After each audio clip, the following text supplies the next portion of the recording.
Bienvenidas y bienvenidos al programa La Trinchera, el programa oficial de fútbol, en donde tratamos temas políticos pero no partidarios. En este momento tenemos en los estudios a Elena Zaffaroni. Buenas tardes, bienvenida. Hola, gracias. Elena es militante social, referente en la lucha contra la impunidad y lleva más de medio siglo militando para madres y familiares de detenidos desaparecidos. La lucha de Zaffaroni inició junto a su suegra, Amalia González, por la desaparición forzada en diciembre de 1974 de su esposo, Luis Eduardo González, militante del Partido Comunista Revolucionario. El caso fue presentado en 2007 ante la Corte Interamericana de Derechos Humanos, al mismo tiempo que el caso de Óscar Tassino, desaparecido en julio de 1977, y las muchachas de Abril, asesinadas en 1974. El 20 de noviembre de 2023, fue declarada ciudadana ilustre por la Intendencia de Montevideo y durante la conmemoración una compañera suya, Isabel Trivelli, la definió como una tejedora de vínculos y de ideas, una persona muy sensible pero políticamente muy lúcida. Bienvenida, Elena. Gracias. Todo eso quién sabe, ¿no? Muy lúcida. Bueno, a mí me interesaría saber en esto de que, bueno, más de medio siglo militando para madres y familiares. Bueno, no sé si es más de medio siglo, estuve presa desde diciembre del 74 hasta julio del 78. Claro. Después nos reintegramos y en esos inicios de la lucha, como que no estuve apoyando a mi suegra, mi suegra apoyándome a mí en retomar la vida, en retomar el vínculo con mi hijo, mi madre, que fue también un baluarte para este sostén. Porque tú tuviste a tu hijo, en cautiverio. Sí, claro, yo estaba embarazada de 4 meses, así que nació, estando yo ya en Punta de Rieles, nace en el hospital militar y lo tengo en un cuartel 4 meses.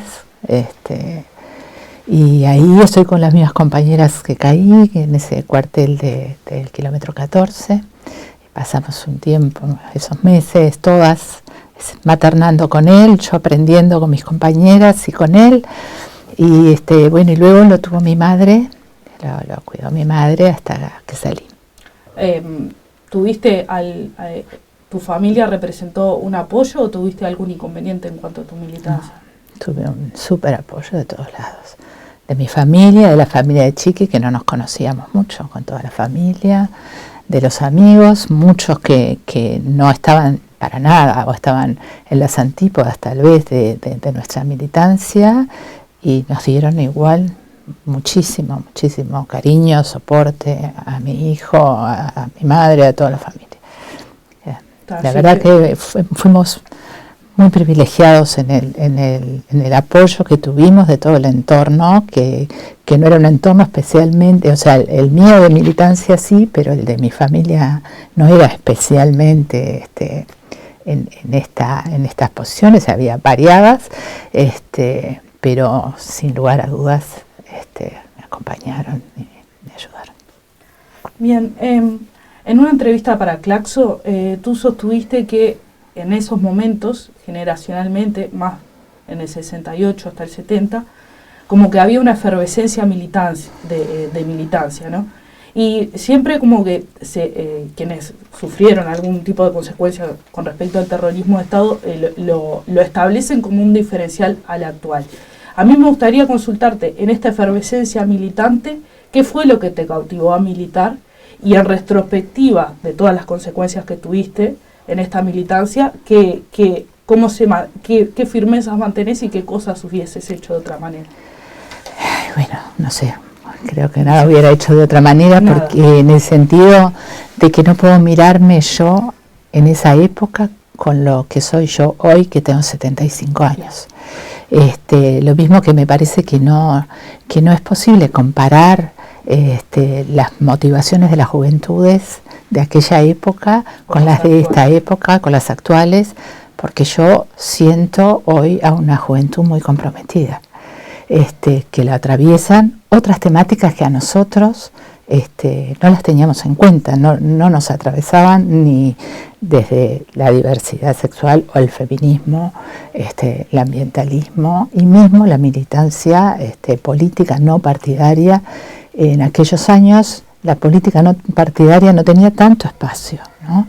Y eso me parece como que son épocas, son circunstancias. Nosotros somos parte de esa juventud que vivió de lejos todo lo que fue la lucha de los estudiantes de Estados Unidos contra la guerra de Vietnam, con las cosas de enrolamiento, con preferir ir presos a ir a la guerra, con todo ese movimiento que se incluyó también con el movimiento hippie, pero que tenía un fondo político grande. Vivimos la Revolución Cubana, la Revolución China, la Revolución Rusa ya había sido hacía mucho, estaba eso, pero en ese momento parecía posible que las necesidades de justicia social que teníamos, que era un poco eso, la fuerza, eso lo que me resolvió a decidirme por la Facultad de Medicina, por poder brindar a la sociedad una mejora en algo, que eso era muy común, no importaba con muy distintas ideologías, ¿no? Era muy común en ese momento esa necesidad de una cosa más justa, de un país más justo. La universidad te formaba así también. ¿Cuántos años más o menos tenías? Y yo tenía ya 20 cuando entré a la facultad. Así que no era tan chica. Y cuando caí tenía 25. O sea, de los 20 a los 25 estuviste... Y es eso, vos no lo ves como algo excepcional. No lo veo como algo excepcional, porque nosotros tampoco... yo militaba, si bien me fui acercando y terminé integrándome al Partido Comunista Revolucionario, lo que teníamos era una acción gremial. No, todos hablábamos de la revolución, pero la inmensa mayoría no pensaba concretamente en ser parte de una cosa armada. Más allá que dijéramos, algunos sí, ¿no? O que hicieron otras opciones, pero en esa gama inmensa de opciones de la izquierda, la mayoría de los jóvenes militábamos mucho gremialmente, la mayoría de la gente, ¿no? La actividad, nuestro ámbito. Era política, era así, se hacía y a la vez tomaban otras opciones. Eso fue sucediendo, ¿no?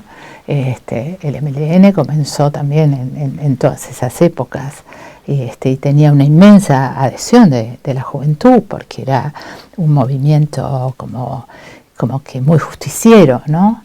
Hacía cosas súper atractivas para toda la sociedad, ¿no? Porque cuando exponían lo que hacían las financieras, lo que se robaban los dineros, toda esa etapa en que lo que hacían era mucho exponer toda la corrupción que sucedía como tapada, robar cosas para llevarlas al barrio pobre, yo que sé, había una cantidad de cosas que no se veían con violencia, incluso cuando empezaron los robos a los bancos. Bueno, fue una época muy movida, muy motivadora, te diré, y uno iba moviéndose, eligiendo, yo qué sé, tal vez, no sé si con tanta profundidad como al paso de los años uno va meditando otras cosas, ¿no? Y le va dando otro fondo, ¿no? Es eso de que te alcanza la idea de la justicia para comprometerte, no para ser activista, ¿no? Frente a la injusticia. Eso me parece que era algo que sucedía mucho y que nos pasaba con gran facilidad. ¿Y este compromiso cómo se fue trabajando a medida? Porque tú ingresaste embarazada a la cárcel a los 25 años, embarazada de 4 meses, ¿no? Tuviste a tu hijo ahí en cautiverio, y después saliste y te tuviste que exiliar, ¿verdad? No, yo me quedé en el país. Ah, te quedaste en el país. Sí, rearmé mi vida primero con mi hijo, mi madre y mis hermanos nos dieron mucho sostén, vivimos ahí en la casa de ellos, luego me ayudaron a independizarme para poder estar sola con él y para armar nuestra propia familia, luego me volví a enamorar, tuve más hijos, nos casamos después, bueno, la vida siguió, me recibí de fisioterapeuta, yo qué sé, trabajé con mi familia, pero después más bien que Pero en la apertura democrática, por ejemplo, ingresaste de inmediato a madres familiares detenidos desaparecidos. Bueno, yo siempre estuve cercana,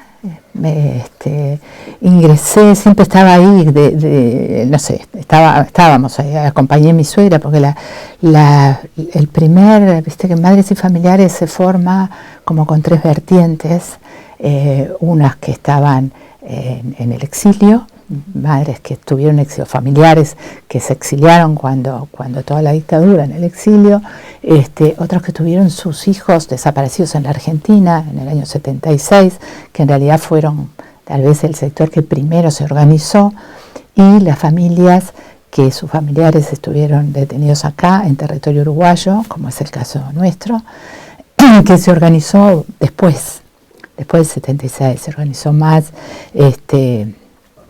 después de los 80, nos ayudó Serpag a que se conocieran las familias, a que tuvieron otra forma, porque las madres que iban a la Argentina, iban y venían, entonces se iban acompañando, y no sé, se dio así la forma, ¿no?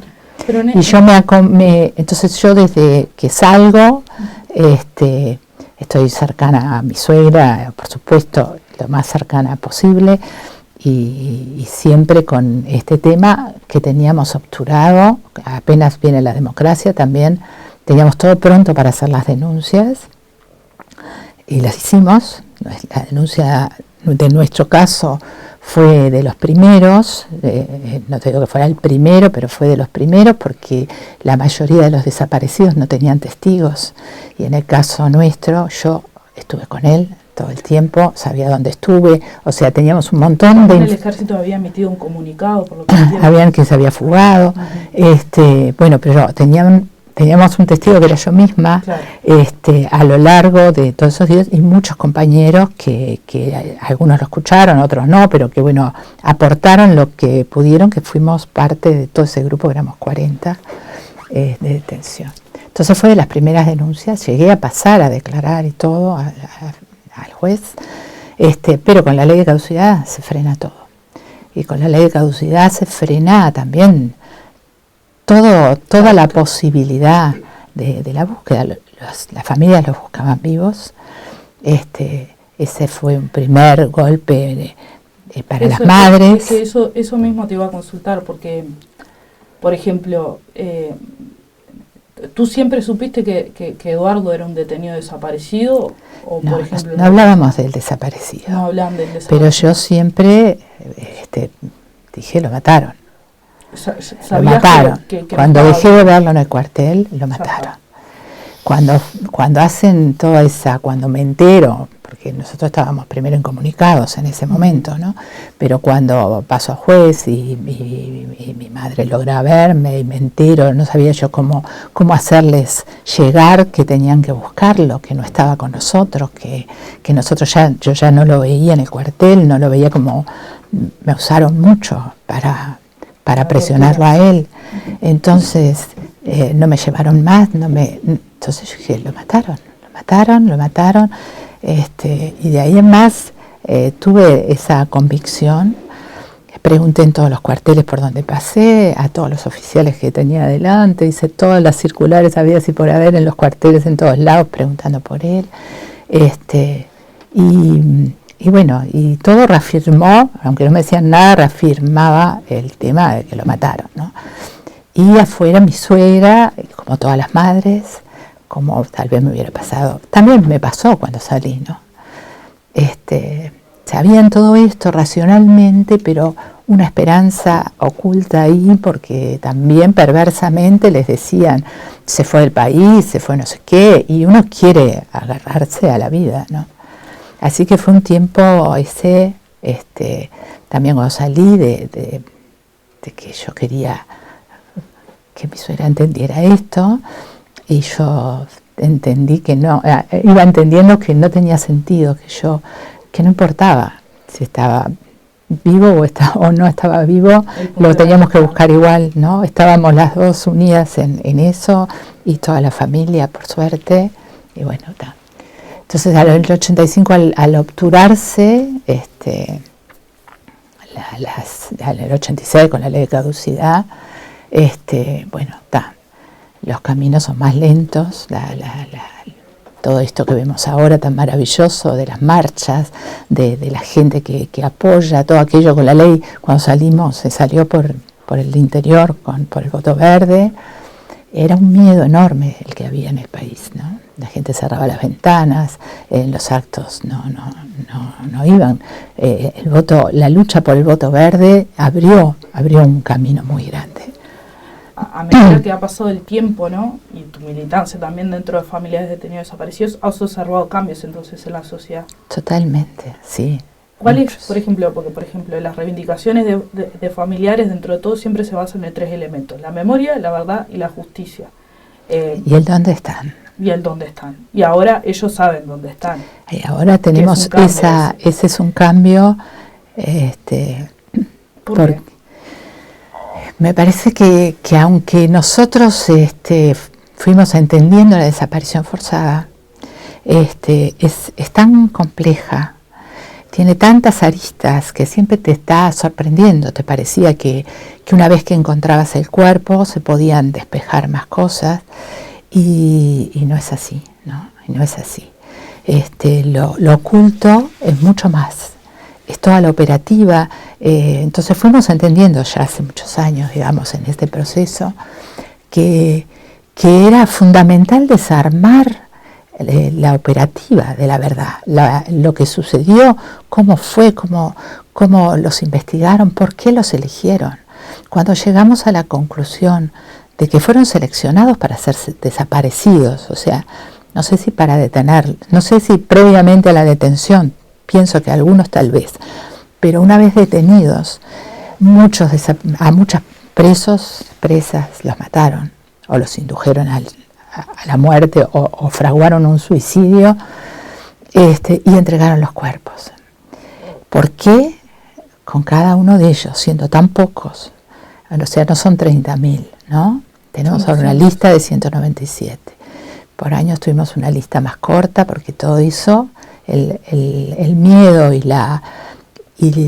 el olvido, el mandato de olvido, hizo que no se denunciara. Muchas familias no denunciaron, no sabían que tenían militancia o tenían una militancia que no quisieron ellos, la familia, asumir, y no se denunció.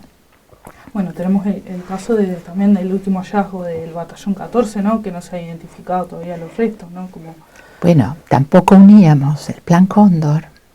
Nosotros mismos decíamos al principio, los uruguayos desaparecidos en la Argentina, los uruguayos desaparecidos en Chile, los uruguayos desaparecidos acá. Unir toda esa perversión de maquinaria conjunta llevó su tiempo.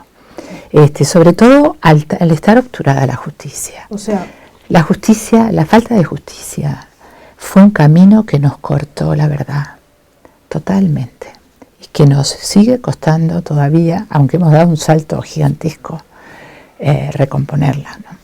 Bueno, tú puntualmente llevaste el caso a la Corte Interamericana de Derechos Humanos, ¿no? También has mencionado, como en tu caso particular, que siempre hubo demoras porque siempre se presentan recursos de inconstitucionalidad, digamos, para que no se sentencie. ¿Cómo es lidiar con esto personalmente y políticamente, ¿no? Porque es, además de frustrante, ¿no? Pero además de frustrante, en cierta manera, en lo personal, digo, porque esto creo que cada uno y cada familia lo vivió de una manera particular, ¿no? En mi caso, primero, nunca tuve duda de tener este compromiso con él, hasta el final, hasta encontrarlo o hasta saber todo. Él es parte de nuestra familia nueva, de mi familia, de mis compañeros, de mis nuevos hijos. Chiqui es parte de todos nosotros. Y así lo hemos ido llevando todos estos años. La justicia, para mí en una época entendí que era como un ejercicio, como que no vamos a abandonar la justicia, pero no esperamos nada de la justicia. En sí, yo no esperaba nada de la justicia, pero no abandonaba el hecho de presentar causas civiles, causas de todo lo que hubiera, todo lo iba a presentar. Todo, porque creía que si no se presentaba y si no hacíamos un ejercicio de eso, tampoco íbamos a lograr ir obturando esa muralla que se fue permeando lentamente, tardíamente, que fue dando otros pasos. Con la sentencia Hellman se dio un paso enorme con la Fiscalía Especializada. Pero ya antes tuvimos algunos fiscales, como Mirta Ianse, voy a nombrarla solo a ella, pero no es solo ella, hubieron algunos otros, ella fue emblemática, jueces, Charles, Mariana Mota y algún otro juez más, que enfrentaron toda esa impunidad, ese acoso, ese acoso que sigue existiendo políticamente, un acoso, ¿no? Del Parlamento, de los políticos, y también en aquellas épocas de amenazas, les robaban las casas, les robaban las cosas, o sea, había una amenaza. La primera vez que fuimos a declarar al Parlamento, que fue lo primero que hicimos en primer lugar, cuando se instaló el primer Parlamento, se formó la comisión investigadora, nos citan, y yo no tenía teléfono, pero todos los compañeros que tenían teléfono los llamaron todas las noches. O sea, había una presión de amenaza que no podías definir dónde estaba y quién era, aunque descontabas quiénes eran, porque estaban ahí todos los servicios. Que siguió, y que lo vivieron los jueces, lo vivieron los abogados, lo vivió todo el sistema, lo vivió la ciudadanía sin darse cuenta, tal vez. Siempre has mencionado como, o al menos bueno, familiares en sí también, pero siempre han mencionado como que hay una cultura de la impunidad, ¿no? Totalmente. Por ejemplo, siempre no se habla, familiares habla de terrorismo de Estado, ¿no? Pero a veces se habla de dictadura, a veces como diciendo fue una guerra interna, vuelven a surgir senadores que sugieren esto, pero en cuanto, si nos enfocamos bien en la militancia de madres y familiares y de la abolición, las marchas del 20 de mayo son una de las más masivas del país. O sea, los militantes, digamos, sociales que componen el movimiento son reconocidos. O sea, ¿qué de esta militancia, digamos, divididos tres ejes, ¿no? En memoria, justicia y verdad, en memoria, verdad y justicia, digamos, cuáles son los que tuvieron más lugar en el Uruguay y cuáles menos? O sea, ¿cuáles son los que más se tienen que trabajar? ¿Cuál es el eje? Porque hablabas de la justicia, pero la verdad también, ¿no? Bueno, por supuesto. Me parece que no son separables. No son separables. A mí me parece que la memoria, no sabíamos antes, no sabíamos ni encontrar las palabras para decir los trabajos de la memoria, ¿no? Pensábamos que era reconstruir, simplemente reconstruir como la historia, reconstruir ese pasado, dar a conocer ese pasado. Y no es eso la memoria. La memoria hace que ese pasado sea un aprendizaje con el que estás confrontando tu presente. Se da naturalmente, pero lo tenemos que hacer conscientemente, porque esa es la fuerza y el valor que tiene, para que esa sea una experiencia que integremos, porque lo que pasó, pasó, no lo vamos a cambiar, no lo podemos cambiar, ya está, pasó. Pero cuando decimos, ¿por qué es una fuente de aprendizaje? Porque hay elementos que perduran, hay valores que perduran de esa impunidad, como es esto, el negacionismo es parte de algo que perdura, el silencio es algo que perdura, y la cultura de impunidad es lo que nos habituamos a que el Estado haga de nosotros lo que quiera. Eso como que terminó aceptándose. En dictadura era así, aunque te categorizaran, a que estabas esto prohibido, esto prohibido, esto prohibido, tuvieron que pasar generaciones para ver que los muchachos hoy no les permiten hacer un acto en el liceo y reivindican su derecho gremial. pero lo reivindican como en mi época lo hacían los abogados. Nosotros simplemente nos juntábamos y hacíamos, ¿no? Y ellos hacen un ejercicio muy importante y muy fuerte sobre sus derechos. Y me parece que eso es un aprendizaje sobre los valores y los pilares donde te querés parar, y sobre lo que significan las responsabilidades de un Estado y las responsabilidades de los particulares, todo eso que van enredando en relación a que era lo mismo los grupos de izquierda que el ejército actuando, era lo mismo los grupos que tenían acciones armadas que te categorizaran a toda la ciudadanía, que te raptaran, que te llevaran los hijos, que te los apropiaran. Es lo mismo cuando además lo hacen los agentes del Estado.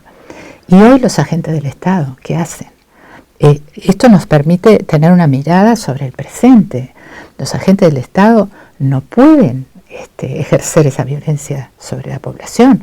Tú podés detener una pelea, pero no podés pegarle a la gente, no podés tirarle a una manifestación como nos tiraban en aquella época.